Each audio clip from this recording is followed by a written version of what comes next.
Oh, Brother Nero, even you yourself this week have recognized true genius. Brother Nero, on Sunday at Slamversary, your end of days is near, but not before.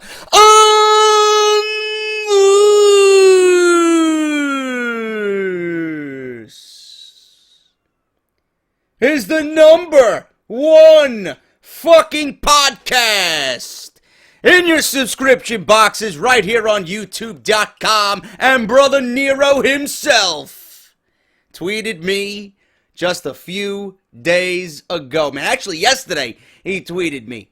Matt Hardy, man, tweeted me. I was in my car and I was bored to fucking tears at work, man. I was fucking sad I was at work, man. It was fucking terrible. It was absolutely fucking terrible. So I sat in my car on my lunch break, and I'm listening to my fucking neoclassical prog power metal, and you got fucking the pianos going on, and you got this fucking apocalyptic music. And I'm like, you know what? Let me have fun with everybody on Twitter. So I propped the camera in my car, and I did a Brother Nero promo. And he actually commented back to me, and it was fucking great, man. You guys loved it, and that's fucking awesome. Speaking of Slamversary, before we get into the WWE stuff on Off The Script this weekend and my usual plugs and all that shit. Speaking of Slamversary, man, I work till 5 o'clock on Sunday. And I know the pay-per-view starts at 8. I gotta find a way to watch this thing, whether I watch it with somebody or go half. I don't know, man. It's a lot of money for a pay-per-view and for a company that I really have no idea what the fuck's going on. I don't know what's going on with everything, but for what Matt Hardy is doing and this whole angle with his brother Jeff, I was outwardly against this fucking angle. And what the fuck are these people doing over there? You know, I didn't know what was going on, and here I am watching promos and backstage segments of Matt Hardy and this new gimmick, and each and every time I see it, I'm liking it more and more. I don't know if that makes me odd or bizarre, but it's addicting, and I don't know, I can't put my fucking finger on it, but it's got me to the point where I legit want to watch this fucking show. I really want to see what's going on with this, and I know some of you who are TNA guys come over here and you listen to my WWE drivel, and, you know, you hear me hyping NXT and fucking praising Triple H and the work he's doing with NXT, and it's a fantastic product. You know, we want to see wrestling, and that's the best thing that WWE is offering us for what we want, okay? We know Raw sucks. We know Smackdown is fucking boring. We got the draft coming up, and you guys have been telling me to watch Lucha Underground and Ring of Honor and fucking subscribe to New Japan World. You know, you guys want me to fucking cover all the bases, but I just don't have time, man. When I'm working 45 hours a week at a bullshit fucking job, I barely got time to fucking eat and make dinner. Never mind watch fucking Ring of Honor, Lucha, and New Japan. But what I'm thinking about is I get out of work on Sunday early, and I am really contemplating watching Slamversary and reviewing this show legit. And if you guys want to see that, I want you to sound off in the comments below. If you guys want me to watch and tweet along with everybody using the hashtags that TNA, you know, pushes out to Twitter, just like I do with a Raw or a pay-per-view and NXT Takeover. If you guys want me to tweet along, give you my live thoughts, and then come on here like any other pay-per-view and review it and give you my honest opinion about it, let me know. Because Matt Hardy and what he's doing has really intrigued me to the point that I want to see what's going on with this fucking angle, if this is going to be a conclusion, or if this is just one phase of an angle. I really want to see what's going on with this. They got me interested. And kudos to Matt Hardy for not only getting back to me and tweeting me and having fun with me on Twitter, but kudos to him for making this fucking thing work. Because that video that went out, that 5-minute director's cut about TNA, it's got like 500,000 views, man. It's probably the most viewed video on their fucking channel. And it's creating buzz, it's creating hype, and it's got people talking about it, and that's a success in itself. And it's got me, who was very against TNA and things that they did and the talent that they got, and here I am willing to open up, for the first time ever, for TNA, and watch a legit 3-hour show, and give you my God-honest truthful opinion. Hopefully they don't fucking flag me down, because I know Joe was telling me that, and we discussed this on Out of Nowhere, that Andre Corbeil got fucking flagged down for talking about TNA or having pictures of fucking TNA people in the background. I don't want none of that, man. I want to watch the show and I want to talk about wrestling. So if they fucking flag me down, I'm fucking taking a first round trip, first class trip down to fucking Orlando, and I'm gonna be knocking on Dixie Carter's fucking door. Bro, what the fuck you doing, man? I got 15 million views on YouTube, and I got a fucking growing, rabid fan base, and you're gonna fucking shut me down for talking about TNA. You could use someone like me talking about your product. Honestly.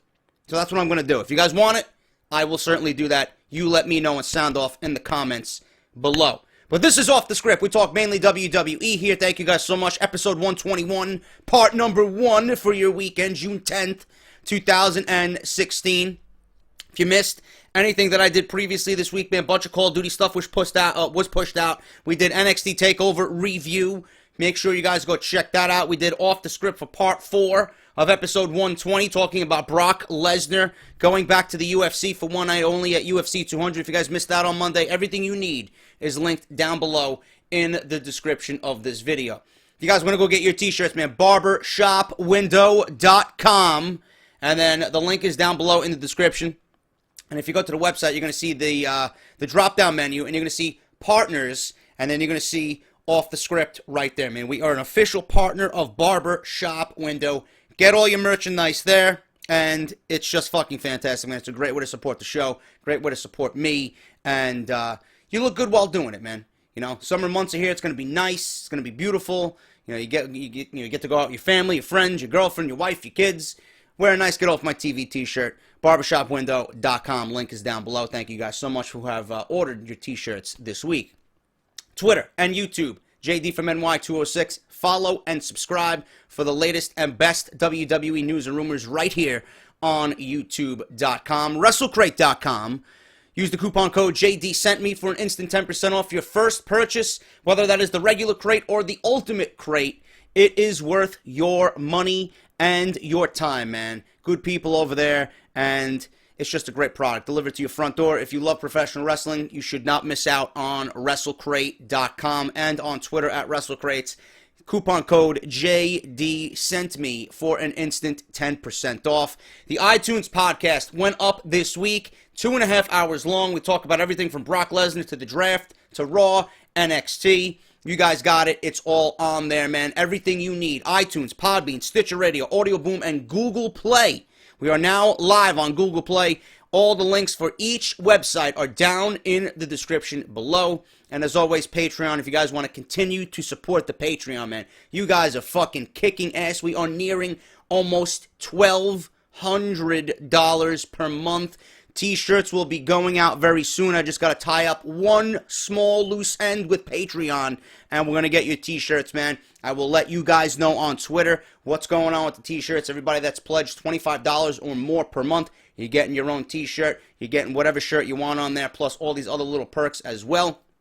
And I'm going to give you guys wrestling nicknames this weekend, so make sure you tune into Off the Script for that. I just got to get some newbies who pledged this weekend, and I got to get you guys wrestling nicknames. But the majority of you, I have it all set. So this weekend, by the time Part 3 rolls around, I will be getting you guys wrestling nicknames right here on Off the Script. So thank you guys so much for that. Now, NXT TakeOver. It was on Wednesday, and one little gripe that I have that I want to address is the fucking goons who always come to me and tell me, "Oh, JD, you're always so negative, man." Yeah, I'm negative about Monday Night Raw. Because Monday Night Raw is fucking garbage. It is fucking pathetic. From, the days of glory, and now what we see, it's complete fucking rubbish. And I'm not doing the Brother Nero. No, not Brother Nero here. This is serious fucking business. Monday Night Raw is fucking terrible. And you guys complain that I complain about Monday Night Raw. And I pick out the things that I do like here and there, but it's fucking almost non-existent, the things that I like. We had John Cena, AJ Styles on Monday Night Raw, and that was about it. And then half the time, I was fucking either on YouTube or fucking roaming around my apartment, on Twitter, on YouTube, fucking sleeping against this wall over here as Brother Nero was trying to wake me up, asking me what the fuck was wrong with Monday Night Raw. But then NXT rolls around, and then you guys bitch and moan that I'm fucking overhyping it and fucking overrating it and fucking sucking NXT's cock and fucking rubbing Triple H's balls against my chin. Give me a fucking break, man. If I like something, you guys fucking hate it. If I hate something, you guys fucking hate it. There's no winning here. So let me enjoy what I like. If I enjoy NXT, fucking so be it. I'm a WWE guy. And I like the independent wrestling thing that they're doing there with the full-scale production. I like it. Okay, I understand you guys might not like it. Oh, it's no Ring of Honor. Oh, it's no New Japan. Oh, it's not in my mother's basement. Oh, there's no fucking fire. Oh, there's no acrobatics. There's no fucking people jumping through fucking rings of fire and fucking doing 720 splashes and fucking doing, I don't fucking know, jumping off the fucking 6-story building doing fucking, I don't know, fucking zigzags in the air. Give me a fucking break, man. And no, I haven't watched the Will Ospreay match. Give me a fucking break. Okay, I have not gone and watched it yet, and I'm hearing it's fucking overhyped, fucking generic garbage anyway, from a lot of people. It's not something that I would fucking, oh my god. I guarantee you the match that Nakamura and Aries had on TakeOver was better than what Ospreay and whoever the fuck he fought did. Give me a break. Okay, if I like WWE, and if I like something that NXT did, I'm going to let you know. And NXT... There's nothing wrong with NXT, man. Yeah, it may not. Your TakeOver probably wasn't the best show of all time. It didn't need to be. It fucking pleased the palate. When you go to a bar and, you know, you guys, for example, say you go to a bar, right, and they don't have a, I don't know. I'm trying to think of a fucking beer you guys are commonly familiar with. Let me say, you go to a bar and they don't have a Heineken. You know, I don't know what bar's not going to have Heineken, but you walk into a bar and they don't have Heineken, right? And you're disappointed, you know? And then you order, all right, I'll have a Stella, okay? You order a Stella, and it's delivered to you, and it's fucking placed in front of you on the fucking bar, on the bar top, and you take a sip, and it's nice and cold and fresh and refreshing, right?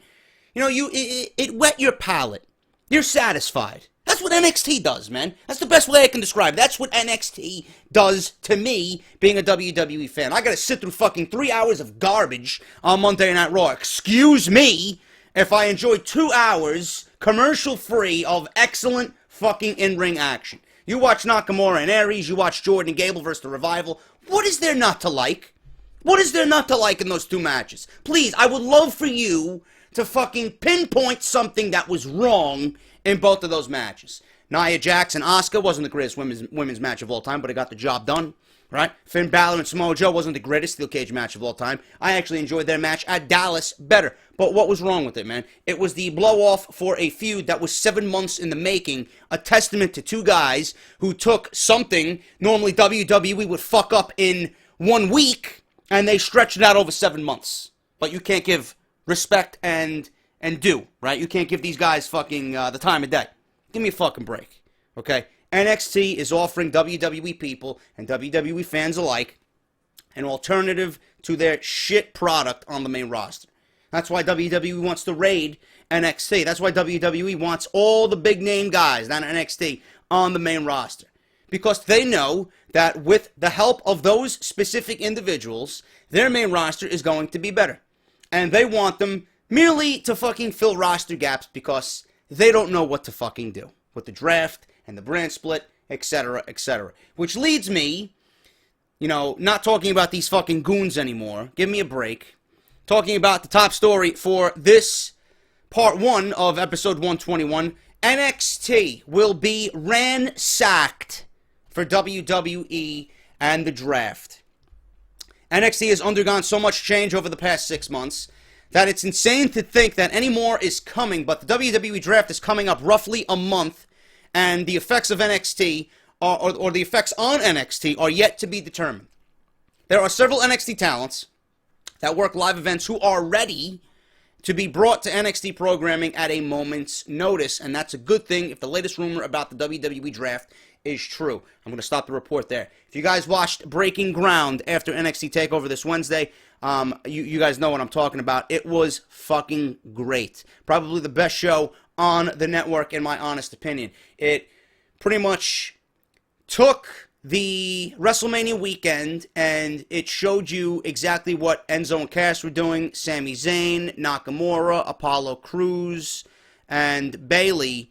It showed you exactly what they were doing, and it went inside NXT. It went inside WrestleMania weekend and gave you a glimpse of what goes on behind the scenes, right? And it was just unbelievable. And in the midst of all that, they showed you, the up-and-coming guys, like the guys that you don't see on TV and how they're progressing. And you see from the first year of Breaking Ground to what they did last night with Breaking Ground Reloaded, it showed you how much better everybody has looked and the characters that they developed. ZZ looks fucking good. In season 1, he was a fat slob. That fucking Josh guy, the Yeti, he's got a new gimmick. He's looking good. He looks fucking phenomenal. He looks in great shape. He's coming along. He's got mic skills down. He's got a gimmick where he's not fucking sounding like something out of Star Wars. Guys fucking getting in shape, and these guys are really setting the tone for where they need to be as far as NXT developmental and the Performance Center. It's a great watch, and I hope you guys go out and watch it. If you haven't, I highly, highly, highly recommend it. So there are talents like that are ready to be brought to TV, and WWE is going to have to call upon them to try and get them over with the crowd and get them some TV time and fill the roster gaps, because Vince McMahon is looking to pretty much rape NXT's talent and talent pool. According to a report from DailyWrestlingNews.com, Triple H indicated on the most recent conference call for NXT TakeOver The End, and that is the NXT roster is being raided for the draft big time. The expectations are that a lot of talent will be brought to the main roster to help with the brand split, which is going to lead to a lot of top talent in the brand coming to Raw or SmackDown. No names have been confirmed as of this writing, but you can most likely guess some of those names that will be transitioning to the main roster. It's going to be interesting to see NXT, as so much change has already undergone, but with names like Bobby Roode, Nikki Storm, and others coming in, NXT roster, will completely change, but it should not destroy the brand, and we know that Triple H will fight to keep NXT strong, okay? So we got Bobby Roode, Eric Young is going to be there, Hideo Itami is going to be due back any month now. So, WWE can always call upon those guys and put them in big match situations. You still got Samoa Joe. On the recent set of tapings that were being taped on Thursday night, Finn Balor and Nakamura were in the ring shaking hands, and Triple H tweeted that out. So I don't know if this is being set for Brooklyn or if this is being set for a regular NXT TV taping. I don't know. I mean, I figured Samoa Joe was going to go one-on-one with Nakamura at NXT TakeOver Brooklyn 2. So I don't know where Samoa Joe and his title defense is going to come in at NXT's next TakeOver event. Maybe Bobby Roode, like some of you guys told me in the comment section of my review video. Maybe Bobby Roode is the one to get, the NXT title shot. But, I mean, Nakamura is certainly deserving of that.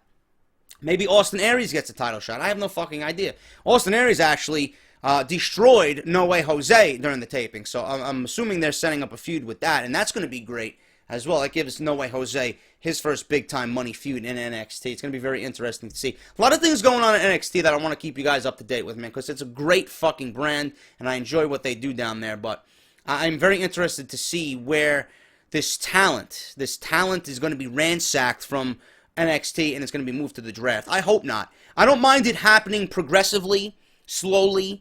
I don't want everybody to be pulled at the same fucking time, because that's not going to do anybody any good.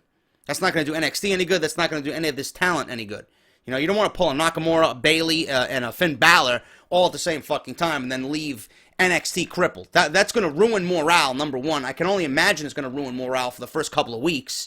You have all these big-name guys down there, guys that you're familiar with, guys that have cemented their fucking role in NXT already, and then you're going to fucking pull them out, 1, 2, 3, all at the same time. It's going to leave morale a little bit low, and it's going to leave people wondering what the fuck's going on.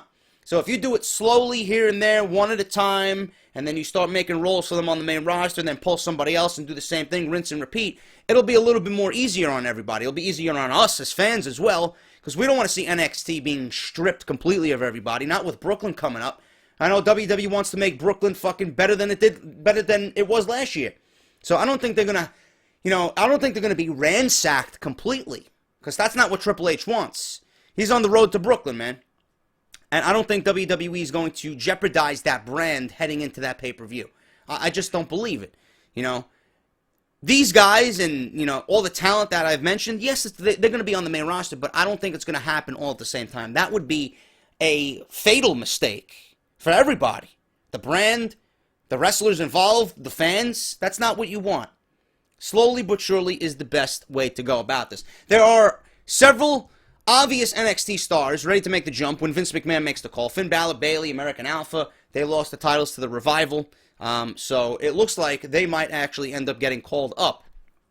They've all proven their worth in WWE's developmental system, and now none of them have any titles to tie them down to NXT. Jordan and Gable lost to the Revival, like I just said. Bayley's been phased out of the championship picture, which has allowed Asuka and Nia Jax to shine, and Balor lost the cage match to Samoa Joe. The only wrinkle amongst those mentioned is that American Alpha was attacked after their tag team championship match by a debuting group calling themselves the Authors of Pain, led by WWE Hall of Famer Paul Ellering of Legion of Doom status. That might indicate there's still a feud to move forward with in NXT, or there's a chance it could be elevated to the main roster.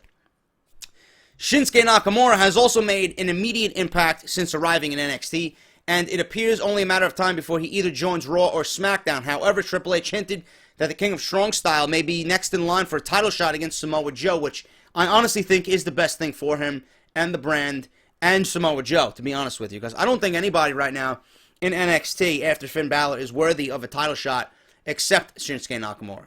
I don't think there's anybody in line right now. You're not going to put Bobby Roode in that role because he just signed on. He's got his work. He's got to work his way to the top. And that's not going to look good if you bring in an outside talent and kind of, have him just leapfrog everybody who's been there working their ass off. I honestly think Nakamura is the right guy to go against Samoa Joe. That would lead to an epic fucking match in Brooklyn with Nakamura winning and sending that fucking crowd home happy, man. 10,000 plus at the Barclays Center. Holy shit. Can you imagine when Nakamura wins the NXT Championship in front of a crowd like that, who are going to be all over this entire event, man? It's going to be fucking amazing. So, I don't know what's going on with that, but that, to me, is the best route for both Joe and Nakamura. What's interesting is that NXT's network special is on August 20th, the night before SummerSlam. The draft will have already taken place with the brand split a month into execution by then. Will NXT stars pull double duty? Will some of them have been called up full-time? Or will WWE simply wait until NXT TakeOver Brooklyn wraps up to do the ransacking, or the purge is the word that this story had used? I honestly think they're going to wait till Brooklyn wraps up. That's going to tie up all loose ends. Maybe Nakamura stays down there and Joe moves up. Balor is going to be called up. You got American Alpha, Bayley. I assume Bayley's going to get called up anyway around SummerSlam time. I think waiting until Brooklyn is over, put your best foot forward. SummerSlam is your last big pay-per-view of the year. Everything else is just whatever. Even Survivor Series. It was originally part of the Big Four. Even the Survivor Series is not even fucking that important anymore. SummerSlam legit is your biggest pay-per-view right now that you're looking forward to. And then after that, nothing. You got to wait till the Royal Rumble comes back around. So if WWE wants to put their best foot forward, wait until Brooklyn is done and give us the best show you can possibly give us. Don't give these guys double duty. It's not going to make any sense. Wait and then pluck here and there. That's the best way to go about it. With the likes of Finn Balor, Jordan, Gable, Bayley, Nakamura, and even Joe ready to be called up to the WWE. Triple H will certainly need to replenish his roster and main event scene. Hideo Itami is expected to return in the next couple of months, if not sooner. And this has been the main catalyst for signing Bobby Roode and Eric Young. With Roode and Young coupled with Austin Aries and maybe Joe for a little bit longer, NXT may resemble the main event scene of 2013 to 2015 TNA. So that is what's going on right now. There's rumors that WWE and especially Vince McMahon wants Adam Cole.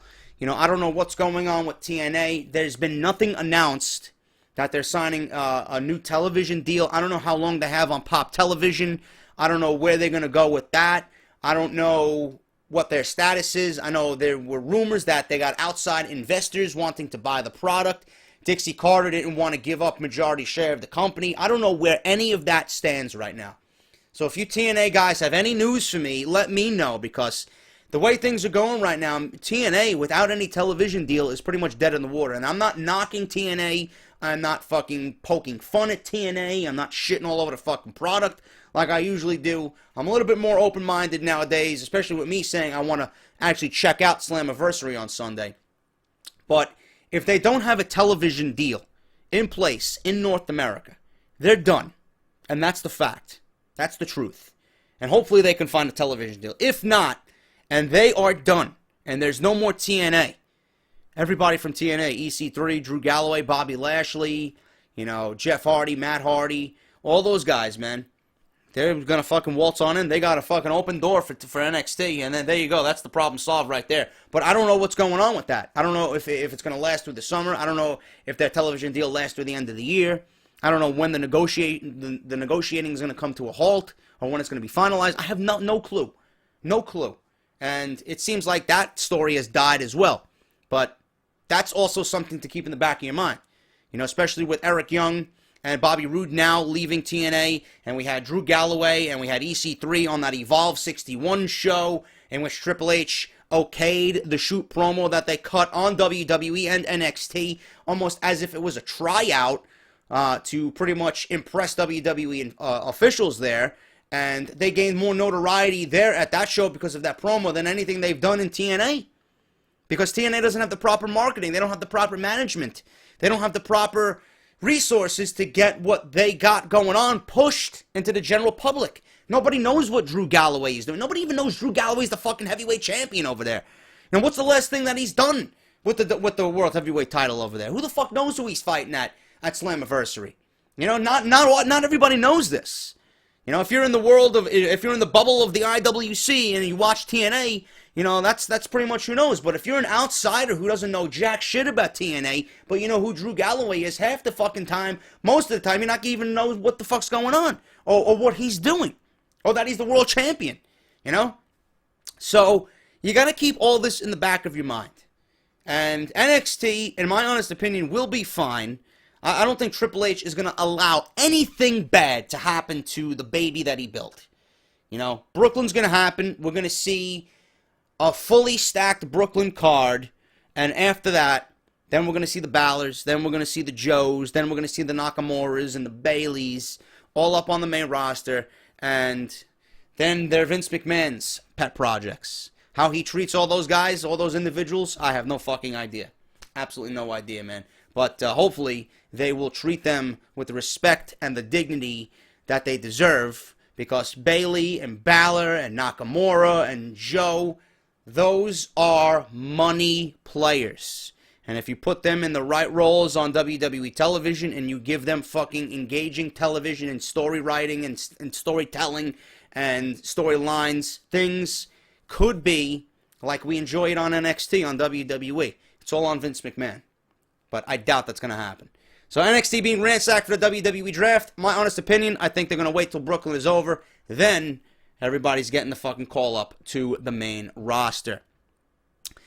This is going around again, and, it's worth covering, but you guys know my fucking point and my stance on this. I mean, this is fucking ridiculous. USA Network considering making Smackdown 3 hours. Now, it's the USA Network considering making Smackdown 3 hours, not the WWE. And this is where, as a fan, we gotta raise our fucking voice. Seriously. If we care about the WWE, we have to tweet, we have to fucking band together and put a fucking stop to this and do the very best that we can. USA considering making Smackdown 3 hours. For better or worse, the brand extension is coming to the WWE in just over a month. A lot of things need to be figured out before the brand split becomes official, but one of those things is brand equality. It was reported last week that there are no plans to eliminate an hour from Raw or to add another hour of content to SmackDown. However, something has changed over the last week since I reported it between USA and WWE, according to a report from several sources. There are a lot more people at USA that are open to paying for a third hour of SmackDown. The powers that be at USA aren't fully convinced that SmackDown needs another hour, but they're listening to the possibilities and are interested in the idea. It's very likely that this decision would not be made soon, but it would be something revisited after the brand split has been established and it's renegotiated when WWE's current deal with USA expires. The problem WWE is going to run into is Raw is already 3 hours and SmackDown is 2. If the brands are going to appear equal, SmackDown's roster is going to need to be insane to compete with 3 hours of Raw. However, Raw will have 3 hours of content to fill, so it's going to be extremely interesting to see if WWE branches the two rosters with their time slots being different. I don't need no fucking branching of rosters here. If you're going to do a brand split and you're conducting a draft, SmackDown is separate, and I want absolutely nothing to do with Raw on SmackDown side. Same thing with Raw. I want nothing to do with fucking SmackDown. They need to be completely separate entities, okay? USA Network should be fucking ashamed of themselves, and they should really look themselves in the fucking mirror and realize that Monday Night Raw and the WWE in general is one of their biggest moneymakers on that network. Why do you want to kill the product? And that's exactly what you're going to do, is kill the product if you add another hour to SmackDown. Do you not see the fucking damage that has been done for Monday Night Raw, or to Monday Night Raw, with Raw being 3 hours? It is fucking horrendous. It is horrendous. If you take away that extra hour of Raw, half of the complaints will go with it. 2 hours is more than enough. And SmackDown only needs 2 hours. You want brand equality. The reason why the brands aren't equal is not because SmackDown is not 3 hours. It's because Raw is 3 hours. You're making Raw, by default, worse of a show compared to SmackDown when you're comparing it to SmackDown because it is filled with fucking filler and commercials and nothing but fucking garbage. Do you know how much wrestling we got on Monday Night Raw this past Monday? 35 minutes for a 3-hour fucking program. There's not one match that went over fucking 11 minutes. Terrible. It's absolutely fucking atrocious.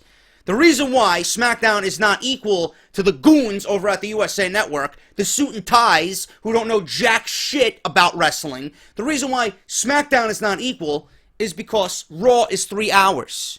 So when the brand split happens and the fucking brands are separated and the draft happens and SmackDown is live on Tuesdays, it's not going to be long before you see that SmackDown is not equal to Monday Night Raw. It's far more superior. And that Raw is completely fucking garbage. Why? Because it's simple, goons. It's not fucking rocket science. SmackDown's going to be the A show just based on the 2-hour format, that it's live, that it has Mauro Ranallo, and you have fucking top-tier talent that people want to see. It's going to be a mini version of NXT. That's my guess on what SmackDown is going to be. On Raw, you're going to have 3 hours of fucking garbage, an hour and a half of commercial, fucking another 45 minutes of fucking promo, and next to no in-ring action because you have 3 hours to fill with a half a roster. What are you going to do? You're going to fill it with commercials and fucking promos and garbage and fucking Subway commercials and Natalia, fucking Burger King Big Mac and Michael Cole and all these other fucking goons bickering over who should be the Intercontinental Champion and why The Miz is a fucking a movie A-lister. Give me a fucking break. Seriously. Give me a fucking break. This is not difficult to fucking realize. Equality? No, there's no equality here. There's no equality at all. SmackDown's going to be the superior show. And you want it to be equal to Monday Night Raw, then all you have to do is take away an hour from Monday Night Raw. And then with the brand split, 2 hours is going to be a lot more beneficial to book with their roster than 3 hours. But no. You want that extra hour so you could get another 45 minutes worth of fucking television ads in the show. That's what I gotta say about that. Fuck you. It's not that difficult to realize, not that difficult to figure out. Okay? SmackDown is gonna be the A show. As soon as this draft happens and it goes live on Tuesdays, mark my words, SmackDown is going to be the show we all wait for each and every week. Raw, it'll be the show that we're sleeping by 9 o'clock, as always. And that's pretty much it, guys. One thing I do want to cover, and I'll end it with this because there's really not much news, and I don't want to waste everything on one video. Hideo Itami's recovery has been prolonged due to issues with mobility and scar tissue. And I'm not talking about the Red Hot Chili Peppers song, Scar Tissue. Scar tissue having to do with his injured arm. It is very interesting to think about what would happen, or what would have happened in NXT over the past year if Hideo Itami had not been injured. We don't know if Finn Balor would have become the NXT champion. He would have by now, but NXT seemed like it was heading for Itami versus Owens. It's not that NXT hasn't been great over the past year. It's just that the untapped potential of Itami is still very much in the air. The rumors have been claiming that Hideo Itami is very close to returning to NXT programming. One such report claimed that he'd be back over the next few weeks. It's still not that crazy for him to return tomorrow during several TV tapings that they plan on having. But during the press conference Triple H had for TakeOver, the game was asked about Hideo Itami and how much longer he will be out before he returns to NXT. Triple H said they couldn't get into deep conversation about it, or deep conversation about the medical issues. But the main thing is that it has been derailed, and his return has been derailed because of scar tissue and mobility. He said that everyone heals differently. He also said that his option of Itami hasn't changed, or his opinion, I should say. His opinion of Itami hasn't changed at all, and he's looking forward to having him back in NXT sooner rather than later. You guys wanted an update on Hideo Itami. He has a small setback. He's got issues with mobility and scar tissue, so hopefully he will be back. I don't see him coming back right now. If I was to gauge when he'd be back, I'm going to say until after NXT Brooklyn. That's when I think Hideo Itami is going to be coming back. Then you can thrust him into the picture there after everybody has gone on to the main roster. Hideo Itami is going to be fresh. He's going to be revitalized. He's going to be brand new, and it's going to be his stage. He came in with so much fanfare and fucking so much hype, and then he was fucking taken out due to injury. Now, with everybody moving on to the main roster because of the draft, he's going to come back now, and he's going to fucking pretty much be the fucking king of the jungle over there. So, it's going to be great to see him back. They desperately need him. They need him to be healthy for that brand to flourish with another top-tier talent. Don't rush him. You don't need him right now. With the way things are going, and with the draft, and my idea of WWE waiting until Brooklyn, you bring him in after Brooklyn when everybody's promoted, and it's going to be free reign for Hideo Itami to be the #1 guy down there, and it's just going to work out fine. That's what I think on that, guys. Thank you so much for watching Off the Script here. Episode 121, part number 1. If you guys missed anything that I did at all during the week, everything you need is linked down below in the description. Make sure you guys go check that out. Follow me on Twitter. Let me know what you guys want to see as far as Slamversary goes. Yes or no. I'm actually going to leave a poll in the video. I'm going to leave you a poll. Should I watch and review Slamversary TNA? I'm going to leave you a poll. Yes or no. And then obviously you can leave me a comment down below as well. But other than that, guys, thank you so much. Get your t-shirts, WrestleCrate. The iTunes podcast is live. Not Pro Wrestling Tees. I'm still stuck on Pro Wrestling Tees. Barbershop Window. You guys know the deal, man. Patreon. You guys know the deal about that. I will be back with more news on part 2 for Saturday. What I got, hopefully I have more news coming because it's been a very, very slow news week, man. Nothing going on in WWE. But I got a big story on Bray Wyatt's return to the WWE. He will return as a babyface. And WWE is thinking about separating, once again, Luke Harper from the Wyatt family. Brock Lesnar won't be required to test for doping before UFC 200. He's not taking a drug test, which is fucking unbelievable to me. I don't know why that's happening, and it does raise questions about why he is not, and what are they hiding as it comes to, or as it concerns Brock Lesnar. I have no fucking idea. Obviously, the rumors are again starting to heat up. WWE wants Ronda Rousey for WrestleMania 33, and they also want Paige Van Zandt for SummerSlam. So I have no idea what's going on with that. Luke Gallows, news on him. We did Hideo Itami, and then a feud between Stephanie and Shane is about to explode on WWE television. That is all, guys. Thank you so much for watching. Hit the thumbs up. Leave me a comment down below, and I will see you all on Saturday morning for part 2 of the #1 fucking podcast right here on YouTube.com, Off the Script. I'll see you guys later, man. Have a great weekend. I'll see you then.